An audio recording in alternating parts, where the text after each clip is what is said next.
for today? Yes! 70,000 people are dying every year. Did you not just hear what he A lot said? of those are. Right. Did you?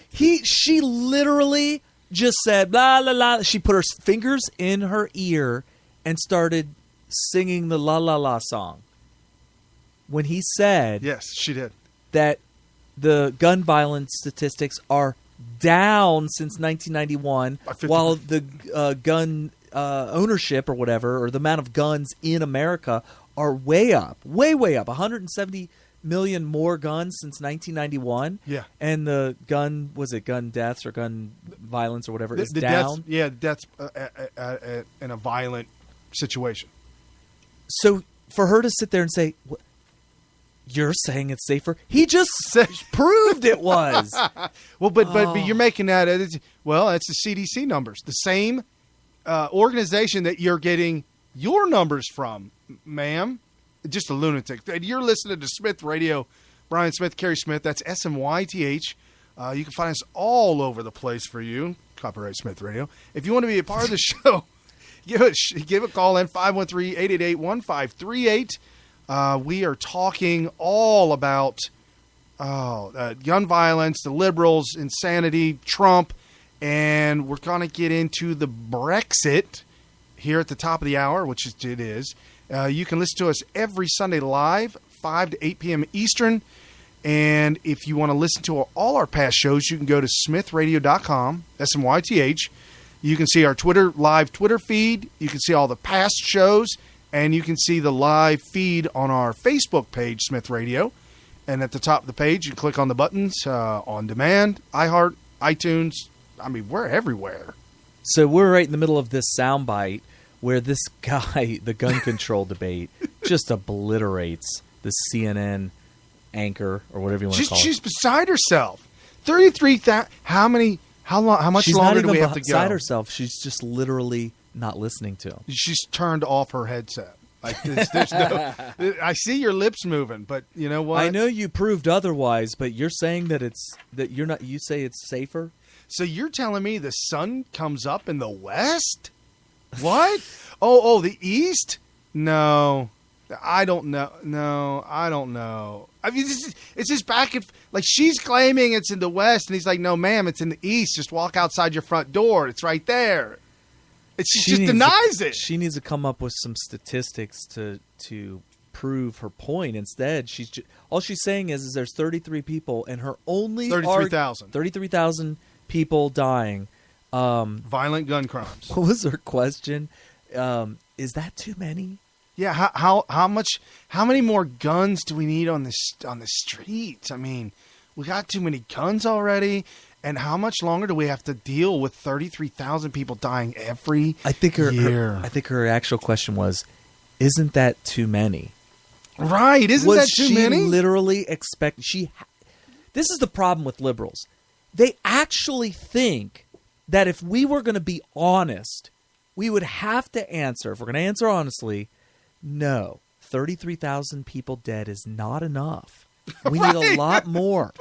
Well, she asked that question because it's one of those rhetorical questions. That's not something you can answer. I mean, you don't. I would have done it. I would have said, whatever her name is, did you want me? Were you thinking I might say, no, that's not enough people dead. We need a lot more. I would have made fun of her for asking such a stupid question. You know, that's funny. That would be hilarious. Dude, that would go viral. I would have to because it's such a ridiculous question. I would have been like, really? That's your question? You know, and I hate to say this, man, but I knew this girl back in college who was identical to this woman. Oh, no. And in person, in real life, like at a bar or restaurant, having a conversation with her, was like talking to the wall. Oh, that's it's so just bad. Oh, these libs. Anyway. Killing me. So we... Was that the whole soundbite? Yeah, it kind of cuts out and then cuts back in. Well, she was obliterated thoroughly in that soundbite, so I'm happy with that. Yeah, there's no question about it. He just eviscerated her. Are our levels up enough? Yeah, I think we look good. Okay, absolutely. Good. Awesome. So, are we off to BREXIT, or what's our next topic? I say we pound that home. Let's take I'm gonna pound Brexit. Take back Brexit. So I was thinking, as I was brainstorming today, how to cover Brexit, Okay. and I honestly wanted to do a joke where you would ask me what I thought about Brexit, and that I would say, I'm glad that he got elected. So, Carrie, what do you think about the whole Brexit thing and how, it went down? Well, I'm not going to play along. Oh, but- okay. I'm not going to play along. But it's just the reason I thought of that is because, and I'm making a joke about the American coverage of Brexit. Oh, yeah. Because up until one day before the actual vote, the referendum vote in Great Britain, I very, very seldom heard about it. In fact, the only time, every once in a while, you'd see a hashtag Brexit. Well, and I would see it on Breitbart because Breitbart has a reporter on the ground in Britain. I think it's So they knew, Breitbart England. they or knew that something. this was Yeah. big news. Oh, yeah. Okay. Well, another reason why it wasn't much news in America was because a majority of your mainstream media types just figured, in fact, not even that, everybody thought, well, I know they want exit. I know the numbers are real up high, but it's still trailing. It looks like stay in the European Union is going to win. Right. Well, and And- I was looking at the poll numbers, and the poll numbers said, and I read an article, and it was just depressing because I was following along with it a little bit and really pushing for these folks, especially after the whole thing with Ireland trying to break away from Great Britain. I was pulling for them, but the poll numbers leading up to it was 52 to stay, 46 to leave, and the commentators like, yep, well, nice try.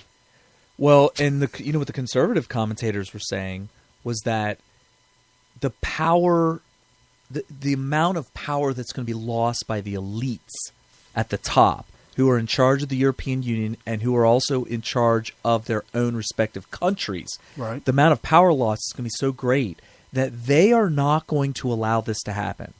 And somebody got murdered over it. Oh yeah, yeah, and the elites in Britain attempted to use that murder to stay, and it backfired.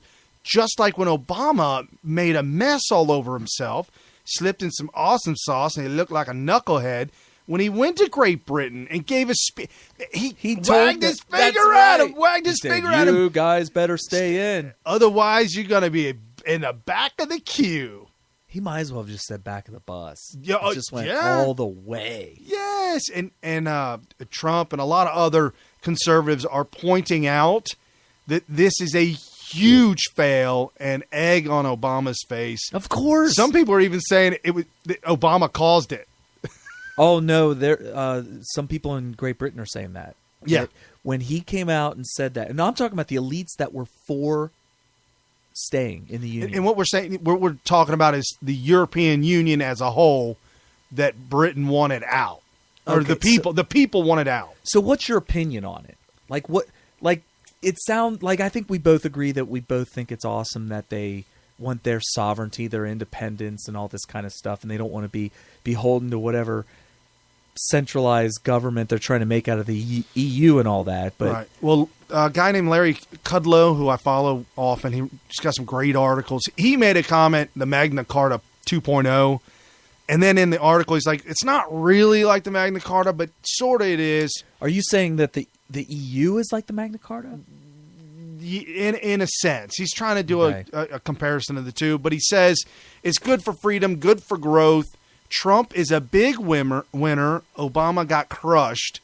And here's the thing. This divorce, if you will, from of Britain and Ireland, all of the Britannia, they're all leaving the EU. And the divorce is because of a $46 billion noose that's been hung around their neck that they pay the EU. Yeah, they're done with that. $46 billion. Open Europe is this is the think tank. This think tank called Open Europe. It's a non-partisan think tank with offices in London and Brussels that produces an annual report measuring the cost burden. And so they put all these numbers together, And they said in 2015, the report of the top 100 regulations estimated the financial burden on the UK economy is $46.6 billion. I mean, that's just incredible. And here's the top 5 of the costliest. This is going to make your eyes shoot blood. Top 5 of the costliest EU derivative regulations. So by being in the European Union, you're being regulated. How would you? This is clearly obvious, right?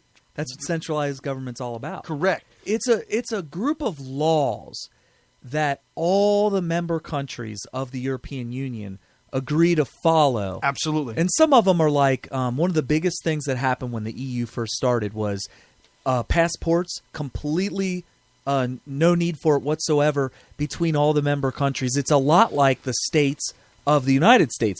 I could drive across the border from Ohio into Indiana, and you don't need a passport for that. They try to sell it like that, and we're going to have all one currency. Right, the Eurozone and all that kind of stuff. And the problem is, though, is that a lot of the countries that are in it, like Italy and even Greece, were not going to be allowed to be in it because they were too poor. They were too upside down. They were so far in debt. Well, they end up being welfare states that the EU, which is basically the rest of the countries, end up dumping into them. Look what happened with Greece, and you had, for the most part, Germany having to bail them out. Right. And here's the thing that I don't understand.